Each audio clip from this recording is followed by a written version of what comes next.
আজ একটা advance mermaid হেয়ারস্টাইলের ফুল tutorial তোমাদের সাথে শেয়ার করব, যেখানে আমি সেকশন করে নিয়েছি চুলের। এবার নিচের সেকশন থেকে কিছুটা চুল নিয়ে পেপার ব্যাককম করে একটা ক্লিন একটা বেস তৈরি করে নিয়েছিলাম। এরপর পেছনের চুল থেকে চুল কিছুটা নিয়ে সেটাকে দু সাইডে আমরা ভাগ করে নিয়েছি। এবার বুফেন ক্রিয়েট করব। আমি বেশিরভাগ সময় হেয়ারে ব্যাককম করেই বুফেন ক্রিয়েট করে থাকি, কোনো স্টাফিং ইউজ করি না। তো করা হয়ে গেলার পরে সামনের চুলটা থেকে পার্ট করে নিয়ে প্রথমে সাইডে কাজ করে নিয়ে এবার মাঝখানে বক্স সেকশন থেকে কিছুটা চুল নিয়ে পাপ তৈরি করে সেটাকে সিকিউর করেছিলাম একটা ফোক কম চিরুনি দিয়ে, যাতে বেবি হেয়ারগুলো না বেরায়। এবার পেছনের চুলে আমরা 4টে পার্ট করে নিয়ে সেটার থেকে 2টো করে পার্ট নিয়ে ক্রস করে করে তার মধ্যে আমরা পুলিং করা শুরু করে দিই। তো যারা চাইছো এরকম টাইপের অ্যাডভান্স হেয়ারস্টাইল শিখতে, তারা আমার নেক্সট বার শুরু হচ্ছে জানুয়ারি মাস থেকে, আমার সাথে কন্ট্যাক্ট করে নিও। ভালো লাগলে অবশ্যই কমেন্ট, শেয়ার অ্যান্ড লাইক করো।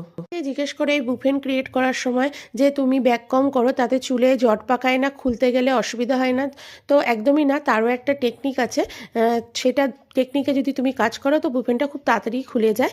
আর তারও একটা ভিডিও আমি তোমাদের সাথে একবার শেয়ার করব।